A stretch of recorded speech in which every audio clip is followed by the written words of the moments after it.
qué tanto te apasiona, qué tanto te gusta, y hay que ofrecerle lo mejor a los pacientes. Definitivamente. Si te llega, a esto nos dedicamos, sabemos que estamos en mejora continua toda la vida en medicina. Entonces yo creo que si te pierdes en el espacio 5 años y regresas a la tierra, ya no vuelve a ser, la medicina cambió, ¿no? O sea, es así, hay que tener eso, pero creo que es personal y de la cosa de cada médico, ¿no? Sí, de que eso ya es muy de médico y también, Ujú. bueno, los pacientes pues que nos dejen, ¿no? La Es confianza. correcto. Pero bueno, ya nos desviamos un poquito del tema. Se pone buena la Vamos plática. justo a regresar a la parte de la colonoscopía, que fíjate que estoy hablando del paciente que tuve yo de la preparación intestinal. ¿Cuál es la preparación? ¿Qué deben de hacer las personas para poder tener un adecuado estudio? O sea, que valga la calidad. ¿Y qué son las condiciones de preparación antes de una colonoscopía? Sí, mira, ese es el detalle que tiene la colonoscopia, del cual no nos gusta hablar, porque ahí es donde las cosas se tuercen, porque la colonoscopia lleva una preparación de todos los estudios endoscópicos. Bueno, la colonoscopia, además de la enteroscopia y la cápsula, la colonoscopia, que es algo que se hace muy comúnmente en México, lleva una preparación especial. Esta preparación consiste principalmente en tomarte un laxante. En este caso, el que más nos gusta usar es un laxante osmótico, quiere decir que agarra agua y te limpia todo el intestino, hasta el delgado y el grueso. Pero recordemos que en el grueso, que es lo que vamos a revisar en el colon, la colonoscopía, es donde se forma o donde se absorbe el agua de la popó más densa, más dura, es donde ya sale, ya Donde va a agarra salir, formita la donde popó. agarra forma la popó, como el del sticker. Ahí tiene que estar limpio. Eso es el primer mensaje que le tenemos que mandar a los pacientes y explicarles por qué es la importancia de prepararse y laxarlos. Porque necesitamos detectar por lo menos lesiones que midan 5 milímetros. Sí. Si tú agarras una regla ahorita y ves 5 milímetros, es una lesión muy pequeña. Y dentro de todo la popó no podríamos, se perdería, a veces hay semillas, está embarrado un pedazo de popó impactada, dura, no te va a dejar ver esas lesiones. Y esas lesiones arriba de 5 milímetros empiezan a tener potenciales malignos, entre otras cosas, ¿no? También te disminuye que si tienes una lesión en el colon, se contamine menos tu cavidad, o sea, hasta eso es una protección, pues, si pasara un evento adverso, pero consiste principalmente en laxarlos y este es el motivo, porque tenemos que revisar bien lo que pasa dentro del colon limpio, es limpiarlo. ¿Cómo lo hacemos? Lo que hacemos nosotros y nuestro esquema preferido es llevar una dieta antes del estudio, usualmente es una dieta baja en residuos sin fibra, y dieta líquida. Usualmente les comentamos que no tomen bebidas con colorantes como uva oscura, algo negro, para que no lo pinte, ¿no? Sí, que vayas a ver ahí algo que parezca que te dé sangre, una falsa impresión. una falsa impresión a la hora de entrar. Eso pasa antes de la colonoscopía y después empieza la medicación con el laxante, que quizá lo que hemos manejado y lo que a los pacientes les impacta mejor para una es que entiendan, explicarles por qué los tenemos que preparar, que ya lo explicamos, y otra es cómo hacerlo de manera adecuada, y que la importancia de que se lo tomen completo. Si es pesadita, el esquema que nos gusta usar usualmente es un esquema de volumen alto. También se pueden usar en ciertas circunstancias volúmenes pequeños que consisten en 4 litros, volúmenes pequeños 2 litros, por decir algo, ¿no? Bueno, pero sí es tomarse los 4 litros de agua. 4 litros. Entonces, con su preparación. son 4 sobres. A cada sobre le pones, en una jarra de agua de 1 litro, le pones un sobrecito, lo revuelves y ¡zas! En 1 hora. Y ¡zas! En otra hora. Y tienes que completar 4 litros te los tienes que echar en 4 horas más o menos. Lo que hemos decidido que ha funcionado a nivel mundial y a nosotros también es dividir 2 y 2 y hasta que el paciente empiece a evacuar como amarillento, que no le salga nada de popó. Ese es el momento en el cual hay que hacer una colonoscopia y no tiene que haber pasado más de 6 horas por lo menos desde la última toma hasta el tiempo de la colonoscopia. Entonces, para los pacientes que se les hace en la mañana es pesado porque es la mayoría, muchos de ellos, yo en lo personal a los pacientes jóvenes no tengo problemas con darles una preparación donde consista 2 litros en la mañana, 2 en la medio temprano, porque van a estarse parando al baño a hacer, es un laxante, van a estar haciendo popó, hasta Se que van a vaciar por a completo, purgar. a rechinar de limpio ese intestino. Exactamente, lo necesitamos sin un pedacito de popó. Y usualmente a los ancianitos luego hay que ver las condiciones de horarios y todo es muy pesado, si tienen cuidadores estarlos cambiando, etcétera. Preferimos darles dosis de menos Más volumen separadas. y en la mañana, ¿no? O sea, exactamente. Entonces es un arte, pero es donde es la parte incómoda creo que de la colonoscopia, ni siquiera el procedimiento es estarte purgarte o laxarte antes del estudio. Del estudio. Y justo yo es lo que les comento a los pacientes, que precisamente que necesito mucho la cooperación de los pacientes, porque bueno, no es algo cómodo, realmente no es nada cómodo, pues tener diarrea, ¿no? Vaciarte por completo, estarte tomando 4 litros, pues no es cómodo, pero es fundamental, es esencial, o sea, es necesario poder hacer esta purga para poder detectar lesiones que, como tú dices, son microscópicas, y entonces tendría un mejor rendimiento, una adecuada preparación.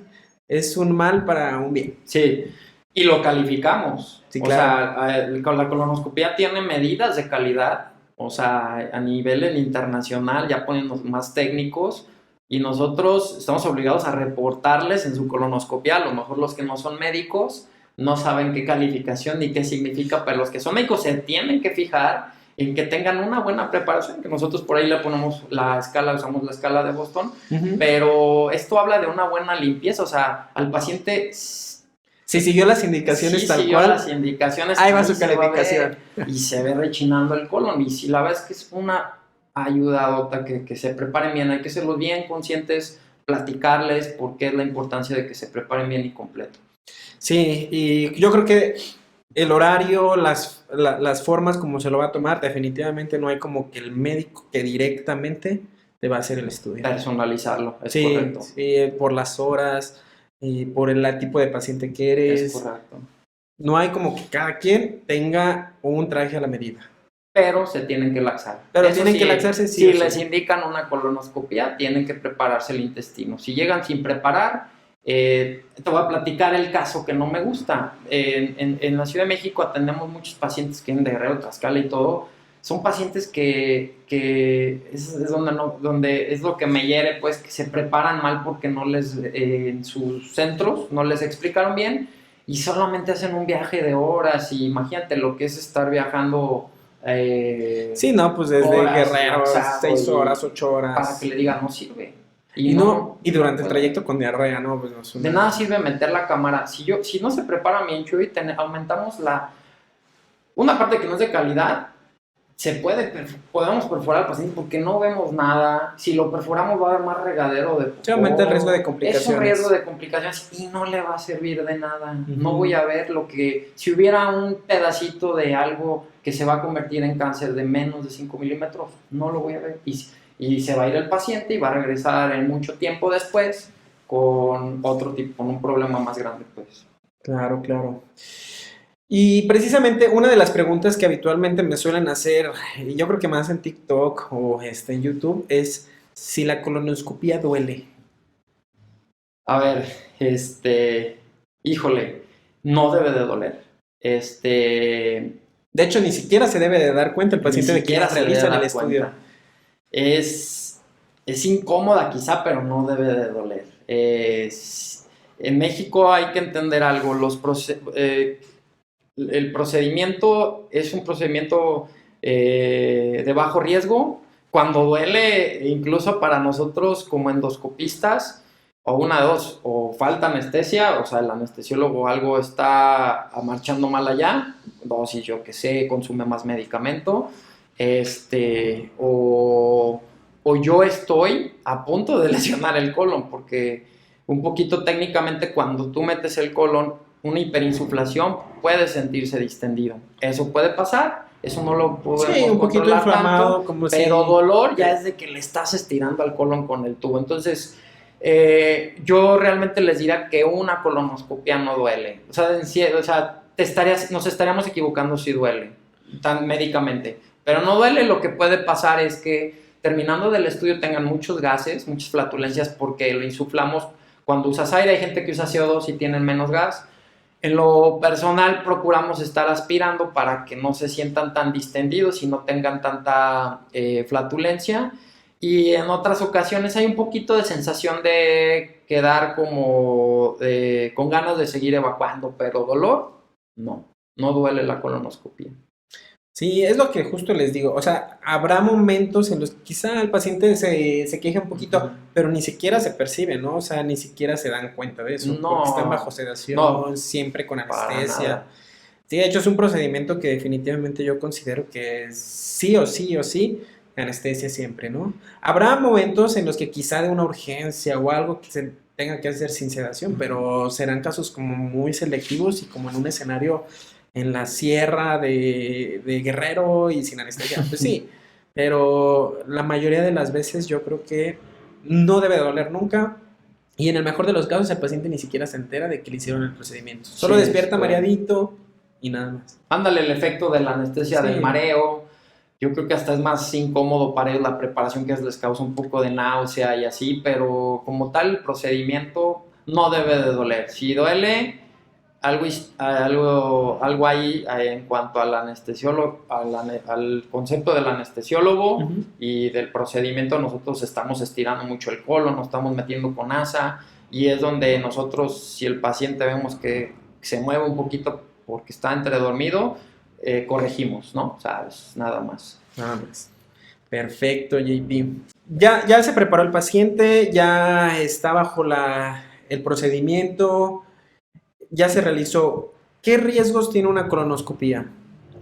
De los principales riesgos que tiene la colonoscopía, usualmente y el más temido por el procedimiento per se de la colonoscopía es la perforación, como ya lo había comentado antes. Es decir, que vayas con la camarita, que sí sucede, o sea, están las estadísticas, pero con muy poco riesgo. La calidad dice que deberían de ser menos de un caso en 500 que hagas, es decir, o sea, muy pequeño. Y esto que como hablamos de cómo se perfora, es con la camarita, te sales del colon, vas por dentro y te sales. Y esto a veces se puede resolver por medio de la misma endoscopía, por dentro cerrar el colon, o en otras ocasiones donde ni tienes los instrumentos o acceso a terapia, hay que terminar en una cirugía, ¿verdad? O sea, sí es un riesgo. El otro riesgo que existe es el sangrado, pero el sangrado sobre todo existe cuando ya hacemos algo terapéutico o tratamos una lesión. Principalmente los más comunes es que encontremos un pólipo adentro de las lesiones famosas llamadas pólipos adentro del intestino. Y entre más grandes y más voluminosas, así de manera general, tienen un cierto riesgo de sangrado porque están nutridas por un vasito que nutre todo el colon y también nutre a la lesión. Sí, una venita que está ahí. Es correcto. Que los alimenta. Eso ocurre, debe de ocurrir en el menos del 1% de los casos, o sea, sigue siendo baja o hay que elegirla. Ocurre más común cuando ya hacemos cirugías como una disección endoscópica, una resección endoscópica amplia, más de 2 centímetros. Y si no tenemos también, aparte, la nobleza de la endoscopía o de la colonoscopía, es que tenemos instrumentos para controlar el sangrado, así como también para controlar la perforación. Y el otro, yo lo dejaría ahí, o sea, principalmente porque el riesgo de una infección no existe riesgo de infecciones cruzadas por los equipos, otras cosas que son menos frecuentes, pero realmente son las dos cosas temidas por los endoscopistas o el que está haciendo la colonoscopía. Y el otro grupito es el relacionado a la anestesia, ¿no? Sí. Si un paciente de 70 años tiene un problema en el corazón, que le pusieron una válvula, que tiene insuficiencia cardíaca, vas aumentando el riesgo de que el anestesiólogo presente un evento como de los más comunes. Los más leves es que se le baje la oxigenación, que se hipotense un poquito por la anestesia, pero pues ya después para eso está un anestesiólogo controlando todo esto. pero ya los eventos más frecuentes a veces es de que incluso llega a haber infartos y llega a haber accidentes cerebrovasculares, son los relacionados a la endoscopia. Por eso hay que conocer bien al paciente a priori al estudio para saber qué paciente necesita que ya venga con un cardiólogo, que si toma anticoagulantes o no, que si toma aspirina porque se la recetó la tía. Todo eso por eso les digo que es bien difícil que tú te prescribas una colonoscopia, llegues y te pares como en la tiendita a decir quiero una Que vayas al laboratorio y que digas, quiero una colonoscopia, ah, sí, te la hacemos mañana.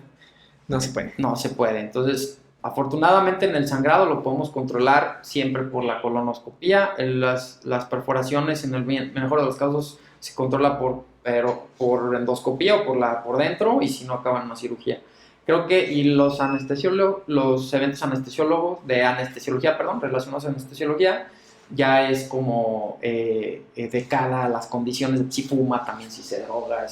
Un poquito sobre los antecedentes que tienen los pacientes ya de enfermedades y que esos aumentan como de cierta forma los riesgos y los asociados al procedimiento en sí, que es para fines prácticos la perforación y el sangrado. Que casi por fortuna, bueno, es raro, ¿no? O sea, es raro, sí, pero es raro. Existe. Existe. Como claro. En toda la medicina, incluso no hacer la colonoscopia también es un riesgo, ¿no? Ay, Chuy, hasta te ponen un suero, que es la cosa más básica, casi entras a un hospital y te toman signos vitales, eso no da riesgo, pero te ponen un suero y tienes una flebitis. O sea, todo procedimiento en medicina, que eso deben de entender, y es bien importante, no es asustar a los pacientes, todos los procedimientos en medicina, todos, un tanto meramente invasivos, tienen un riesgo, ¿no? Entonces, no es inocua, pero sí tiene muy pocas posibilidades de tener un riesgo, nada más. Sí, o sea, sí. Digo, incluso no hacer el estudio también es un riesgo. También, fíjate, porque sí puedes llegar a... que lo necesitas, un paciente con un riesgo de cáncer, un riesgo de una enfermedad diverticular, bueno, pues no lo detectas a tiempo. Entonces también correcto. Es incluso un riesgo no hacer estos procedimientos. También, sí. Precisamente hablando del cáncer, ¿la colonoscopia puede prevenir el cáncer?